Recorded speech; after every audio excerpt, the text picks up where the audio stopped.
It's cold. It's cold.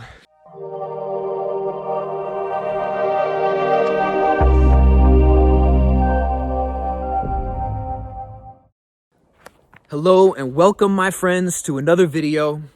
Here I am at Mount Shasta in California. This is a very special place that has been on my radar for quite some time now, and I am finally here. So here I am in the forest. I'm about to camp. I've just set up my site. You can see my campsite behind me here. I really don't have much camping experience. I camped a little bit in Lake Powell, where I was prior to this trip, and I learned for the first time in my life how to set up a tent there.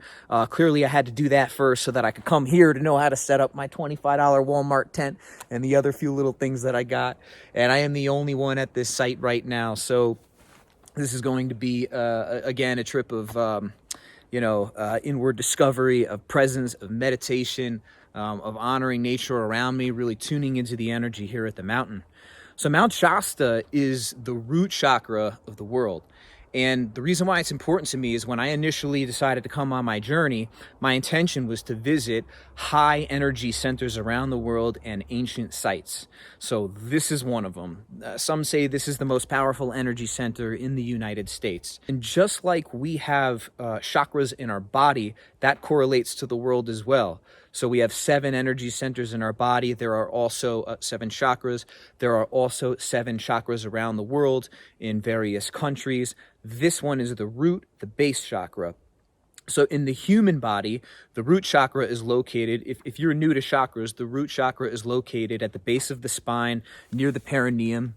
And each chakra is associated with something different, and they correlate to our emotional, physical, and spiritual needs in life. So we can really use the chakras as a navigational guide to bring our lives into balance. So the root chakra is associated with feeling safe and secure and rooted. And that's why it's the very first one. It's really the foundation of life.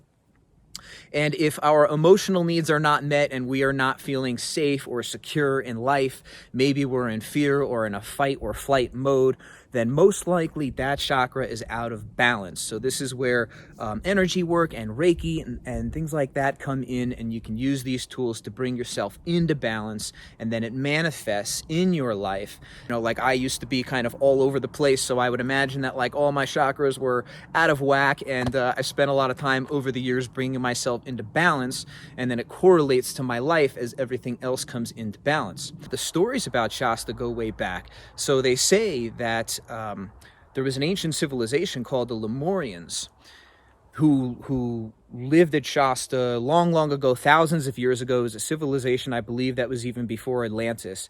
And at one point, they supposedly went underground to a city called Telos that is located underneath Mount Shasta. So the story goes. So there's all sorts of really high energetic activity here. A lot of people come here for spiritual healing, for healing in their body, maybe just to explore, to be present. So I was so excited to get here, building up to this trip. I didn't really know when I was going to do it, but I got a sign that said I should be here, and I'd like to share that with you. I was in Lake Powell, Arizona on my last trip, and I was coming down to the end of that trip, and I had about a day to decide where I was going to go next. I was feeling very overwhelmed, a little bit fearful. I did not know where to go. My friend Shelly was leaving the next day, so I could either jump on with her and have her drop me off in Colorado, or Shasta was on my mind, and I wasn't sure if I was ready for Shasta yet. So the morning before, when I had one day left, I tuned in and I did a couple very deep meditations, and I asked for guidance, a clear sign of where I should go next. The morning that I was doing those meditations, deciding where to go, I had been studying a particular symbol called the Ankh, which is an Egyptian symbol that represents eternal life. And in that Ankh, there was an Egyptian eye, okay? So I was looking at this for the very first time ever. I did my meditation. I asked for my sign. I came inside, I opened up Facebook, and I saw a girl's update that I haven't spoken to. I met years ago. I never see her updates. You know, it's probably been a year or two since I've seen anything on her Facebook, and boom, right there, the very first line of my Facebook said, I just moved to Mount Shasta, and I've never seen anybody post anything about Mount Shasta. I scrolled down the page to see what else was on her profile, and she had that eye, that symbol posted there. And if I do this right, I'm going to put the two symbols up right now.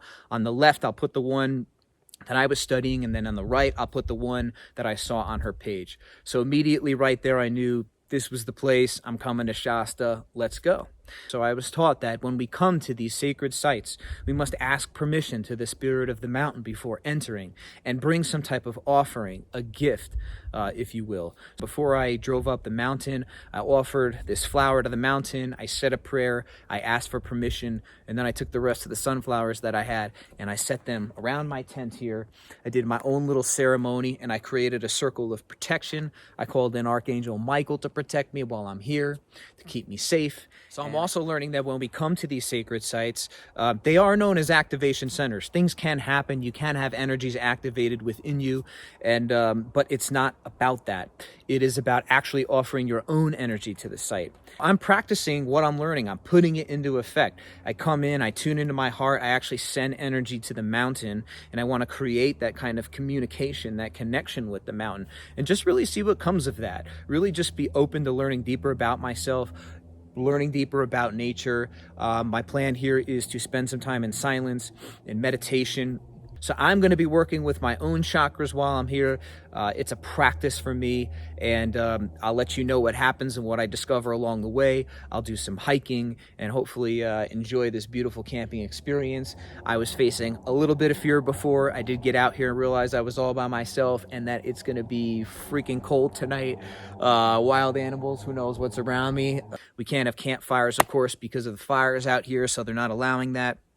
So I'm bundling up, and again, I'm just tuning in, playing this moment by moment. We're going to see where it goes. I'm going to have some fun.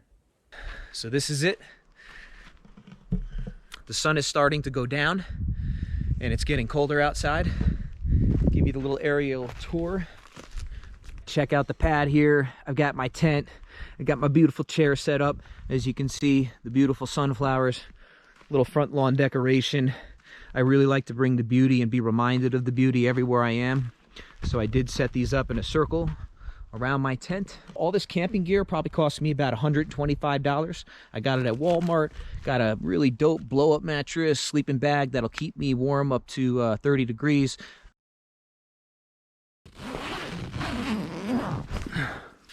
It's cold. It's cold. That was a little rough. Good morning, good morning. I made it through my first and my potentially only night camping in Mount Shasta. It's really cold out here. I got a thermometer in there that says 0 degrees Celsius, which I believe is 32 degrees Fahrenheit. So I bundled up, man. I had a lot of clothes. It was still freaking cold out here. And the air mattress that I bought, as soon as I blew it up last night, deflated as soon as I laid on it. And I don't mean just like lost a little air. I mean completely deflated all the way to the ground. So I was filling it up about every single hour last night. Once it gets down to the ground too, like that cold seeps through the ground. Ground's rock hard. And that thing's not working right. So I don't know if it's going to be worth it to camp out here again. I might be back to Airbnbs. I mean, I did get some sleep, kind of in and out of some weird dreams at one point. I don't know if I was dreaming or if it was real, but I felt like there was like animals walking by the tent, but it sounded like boars, and I heard huffing, but something tells me that it might not have been real. I might have been in one of those kind of like middle dream weird states, because it felt kind of transient and like they kept on like passing by. So definitely some fear came up. I sat with that. Something turned my sunflower around. That was facing the other direction last night. I may need to go get some warmth tonight, and in a bed that is actually sleepable on. But anyway, good morning from Mount Shasta. Give you a little morning view of the campsite.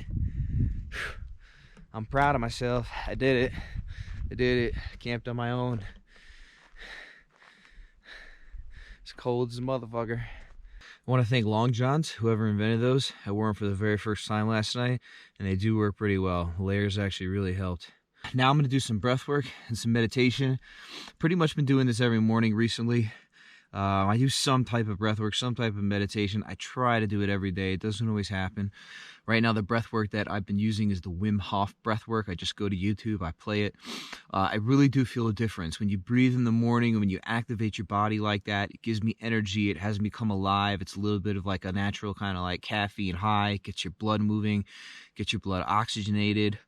And once again, come on, don't hesitate, give it. You're going great, man. It's about changing the chemistry right now in your body. So I really like this Deepak Chopra meditation for chakras. I really highly recommend it. I think it's great because he keeps it very simple. He takes you through each chakra of the body. He tells you what it signifies in the body emotionally, physically, has you focus on the color of it, and gives you a mantra that you can focus on as well. So by tuning in and focusing on the color and the mantra, it's a very easy, simple way for the mind to go into the chakra, to work on clearing, balancing it, aligning it, and it's really worked for me. So again, I'm going to link that below, and I highly recommend you check it out. I've got it on Spotify. I'm sure you can find it elsewhere. We'll begin with the base or root chakra. The opening of this chakra brings confidence in your ability to fulfill your deepest needs and desires.